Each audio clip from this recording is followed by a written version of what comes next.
सो good morning everyone, myself Satyam Thakur और आज से हम करने वाले हैं स्टार्ट अपना पॉलिटी का बैच सीडीएस के लिए। तो मैं सबसे पहले बताना चाहता हूँ कि जो हमारा सोर्स है बुक का, जो नोट्स का सोर्स है वो है लक्ष्मीकांत और एनसीईआरटी। एनसीईआरटी 6 से लेकर +2 तक की सारी है और यूपीएससी के लिए है। तो सीडीएस के लिए आराम से हम इससे प्रिपेयर कर सकते हैं। So start from the very basics. सबसे पहले हमें पता होना चाहिए कि कॉन्स्टिट्यूशन क्या होता है और प्रियम्बल क्या होता है। Constitution is the book of rules and regulation. तो कॉन्स्टिट्यूशन एक किताब है जिसमें रूल्स एंड रेगुलेशन लिखे हैं किसी भी कंट्री के। In basics we can say that it is the foundation of the country. Constitution से ही हमें पता चलता है कि किसी देश में रूल्स एंड रेगुलेशन कैसे हैं, वहाँ के नागरिकों के पास कौन कौन से अधिकार हैं, वहाँ की गवर्नमेंट कैसे काम करती है और गवर्नमेंट के डिफरेंट ऑर्गन्स कैसे काम करते हैं।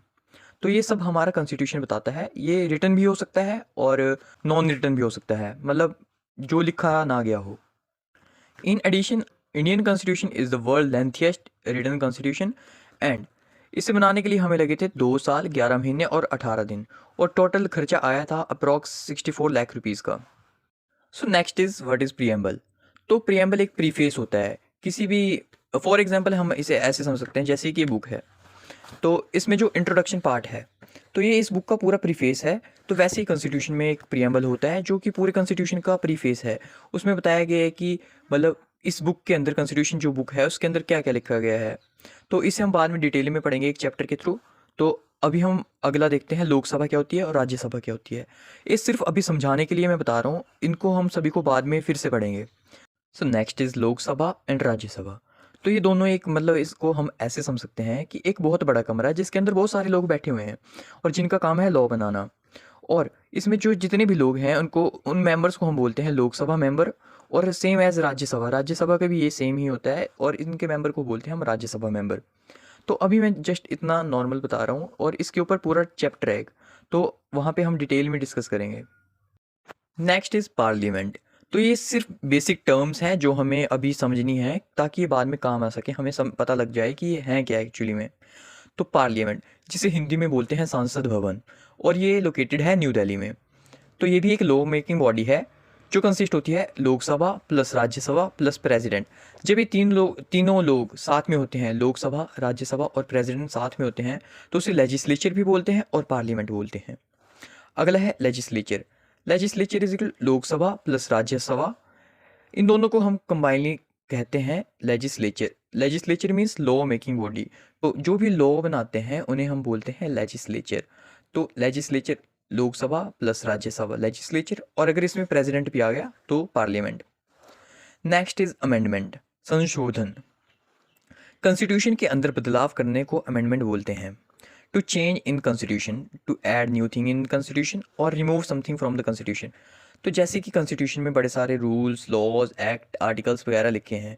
तो अभी कभी सरकार को लगता है, पार्लियामेंट को लगता है कि जितने भी ये, मतलब कोई एक रूल या फिर लॉ है या फिर कोई आर्टिकल है, वो लोगों के हित में नहीं है और उसे मतलब बदलना चाहिए, थोड़ा सा उसमें चेंज करना चाहिए।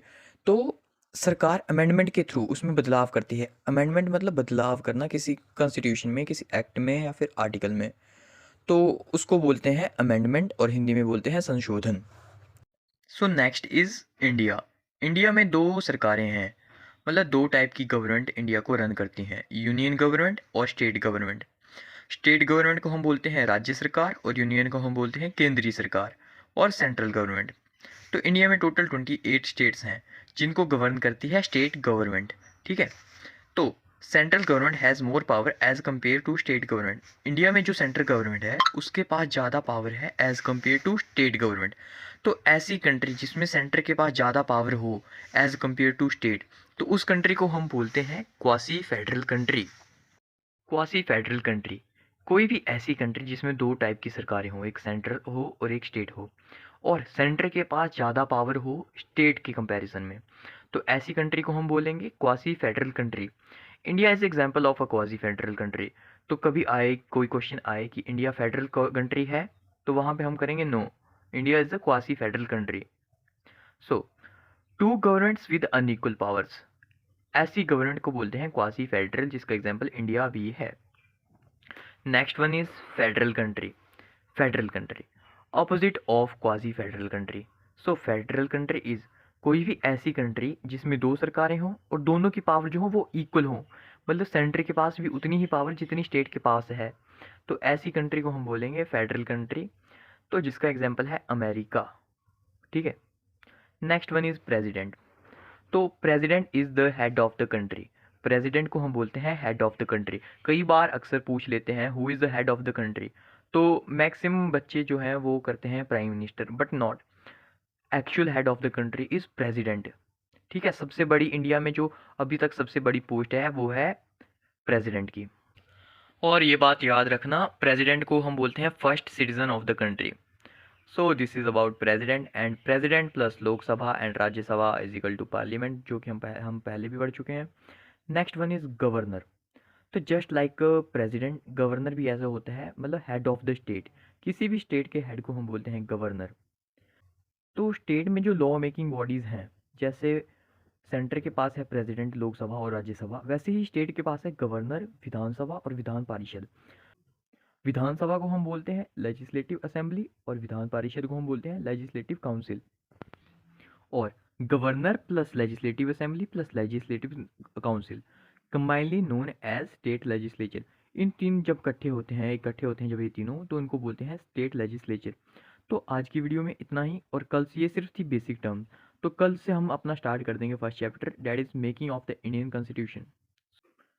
Do follow, do subscribe, do like. Thank you.